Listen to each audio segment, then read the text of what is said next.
Chapter 6 Shri Sai Satcharitra Ram Navami Festival and Masjid Repairs. Efficacy of the touch of the Guru's hand. Ram Navami Festival. Its origin, transformation, repairs of the Masjid.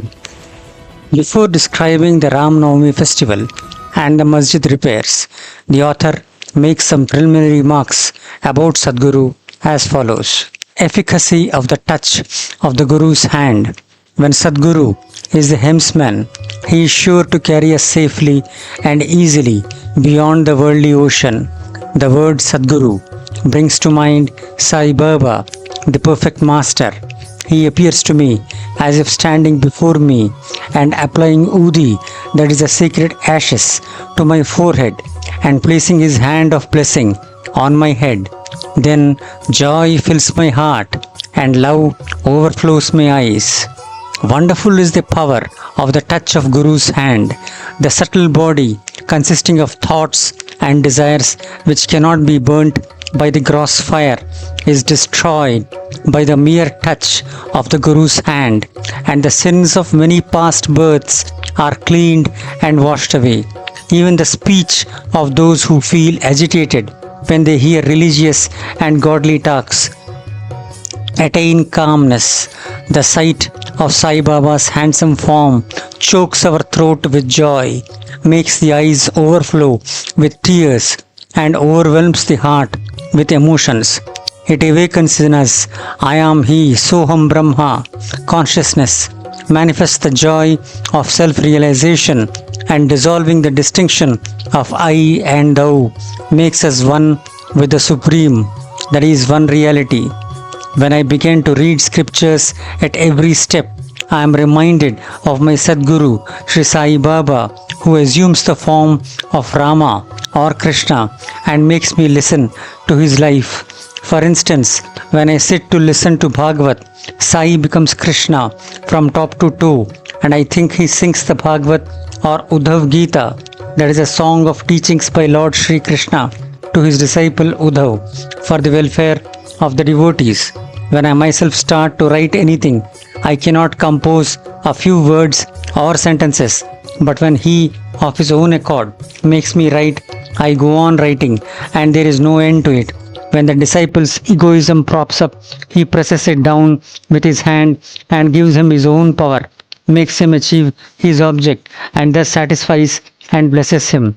If anyone prostrates before Sai and surrenders his heart and soul to him, then all the chief objects of life, that is dharma, righteousness, artha, that is wealth, kama, that is desire, and moksha, that is deliverance, are attained easily and unsolicitedly. Four paths of karma, jnana, yoga, and bhakti lead us separately to God. Of these, the path of bhakti is thorny and full of pits and ditches, and thus difficult to traverse. But if you, relying on your Sadguru, avoid the pits and thorns and walk straight, it will take you to your destination. So says Sai Baba. After philosophizing about the self-existing Brahma, his power to create this world and the world created, and stating that all these three are ultimately one and the same, the author quotes Sai Baba's words guaranteeing the welfare of the bhaktas. There will never be any dearth or scarcity regarding food and clothes in my devotees' home. It is my special characteristic that I always look to and provide for the welfare of those devotees who worships me wholeheartedly with their minds ever fixed on me. Lord Krishna has also said the same in the Gita. Therefore, strive not much for food and clothes. If you want anything, beg of the Lord. Renounce worldly honors. Try to get Lord's grace and blessings and be honored in His court. Do not be deluded by worldly honor. The form of the deity should be firmly fixed in the mind. Let all the senses and mind be ever devoted to the worship of the Lord. Let there be no attraction for any other thing. Fix the mind in remembering me always, so that it will not wander elsewhere towards body, wealth, and home. Then it will be calm, peaceful, and carefree. This is the sign of the mind being well engaged in good company. If the mind is vagrant, it cannot be called well merged in him. After quoting these words, the author goes on to relate the story of Ram Navami festival in Shirdi. As Ram Navami is the most celebrated festival of Shirdi, another fuller account, as published in Sri Sai Leela magazine of 1925, page 197, is also referred to, and a summary of the festival as related in both these accounts is attempted here. Origin: one Mr. Gopal Rao Gund was a surveyor in survey department at Kopargaon. He was a great devotee of Baba. He had 3 wives but had no issue. With Sai Baba's blessings, a son was born to him. In the joy that he felt due to this, an idea of celebrating a fair or urus occurred to him in the year 1897, and he placed it for consideration before other Shirdi devotees like Tatya Patil, Dada Kote Patil, and Madhavrao Deshpande or Shama. They all approved of the idea and obtained Sai Baba's permission and blessings for it. Then an application was made to get the collector's sanction for celebrating the urus, but as the village Kulkarni held against holding the fair, the sanction was refused. But as Sai Baba had blessed it, they tried again and ultimately succeeded in getting the collector's sanction. The day for the urus was fixed on Ram Navami after having consultation with Sai Baba. It seems he had some purpose behind this, that is unification of the two festivals, the urus and the Ram Navami, and the unification of the two communities, Hindus and the Mohammedans. As future events showed, this end or object was duly achieved. Though the permission was obtained, but other difficulties cropped up.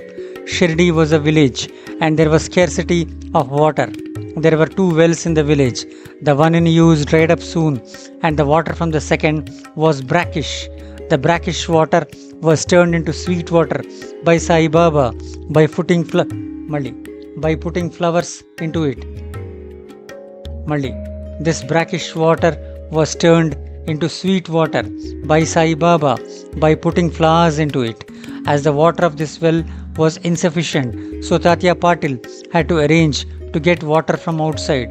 Temporary shops were to be constructed and wrestling bouts arranged. Gopal Rao Gund had a friend by name Damu Anna Kasar of Ahmednagar. He also was similarly unhappy in the matter of progeny, though he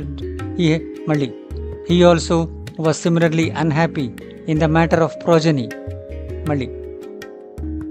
He also was similarly unhappy in the matter of progeny, though he had 2 wives.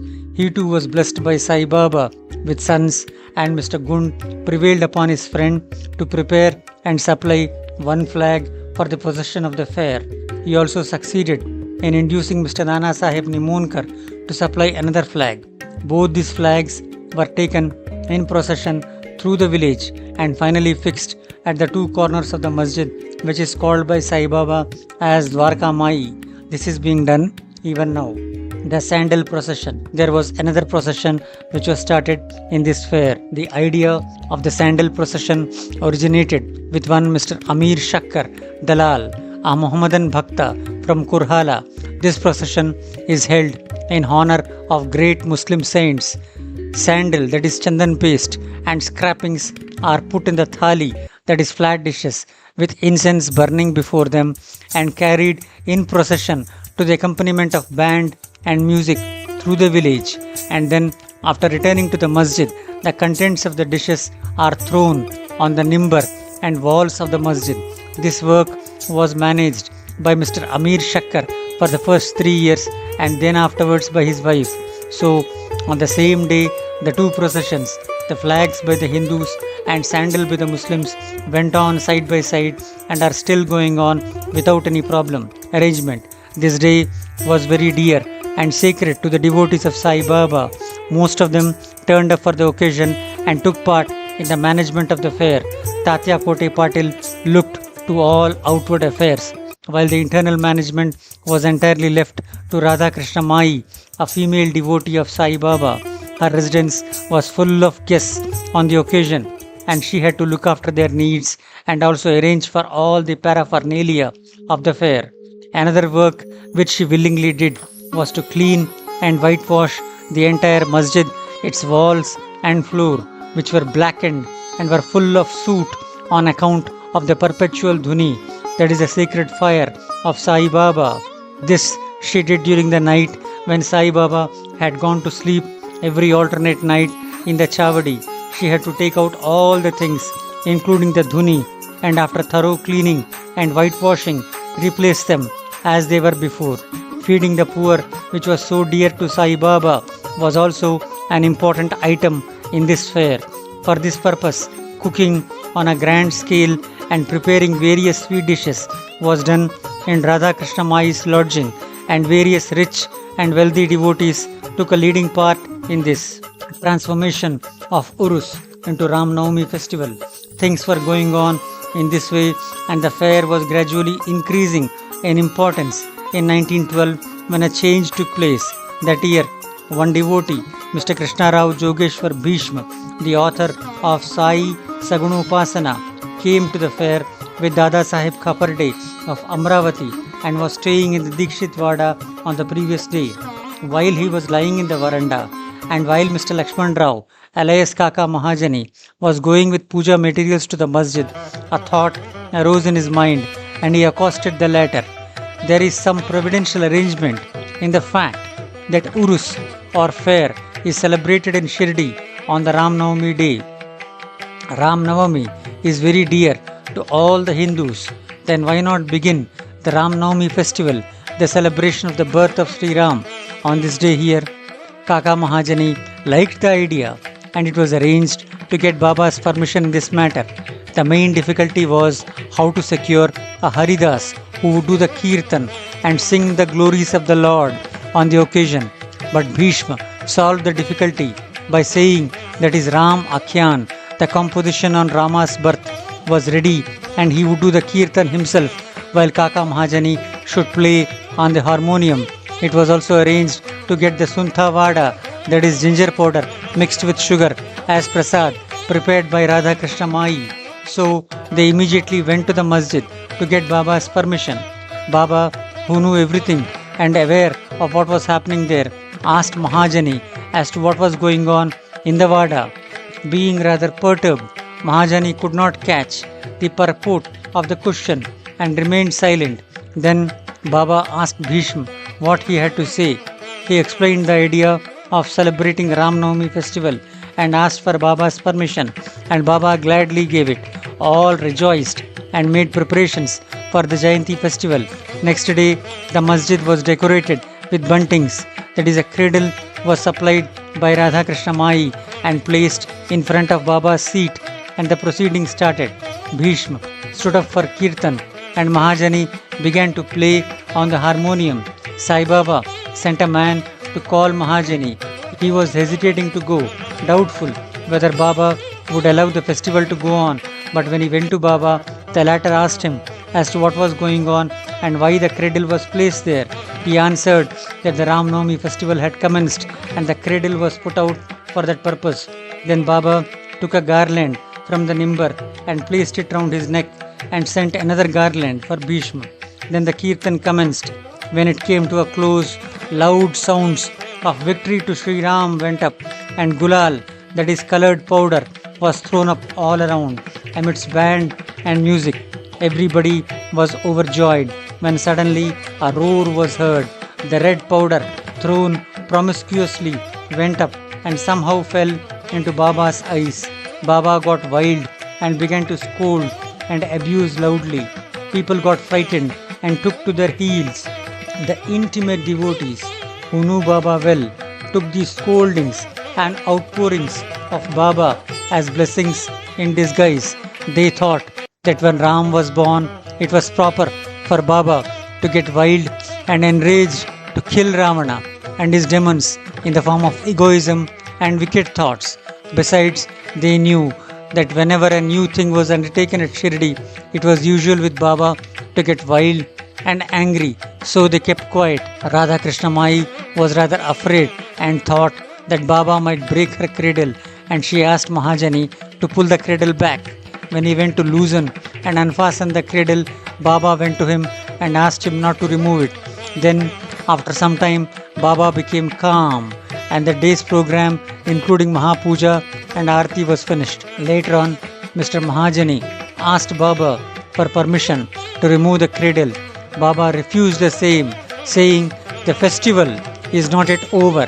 Next day, another kirtan and Gopal Kala ceremony, that is an earthen pot containing parched rice mixed with curd, is hung to be broken after the kirtan and the contents distributed to all, as was done by Lord Krishna amongst his covered friends, was performed, and then Baba allowed the cradle to be removed. While the Ram Navami festival was thus going on, the procession of the two flags by day and that of the sandal by night went off with the usual pomp and show. From this time onwards, the Urus of Baba was transformed into the Ram Navami festival. From next year, that is 1913 onwards, the items in the program of Ram Navami began to increase. Radha Krishna Mai started a Nama Saptaha, that is singing the glory of God's name continuously, day and night, for 7 days, from the 11th day of Chaitra. For this, all devotees took part by turns, and she also joined it sometimes early in the morning.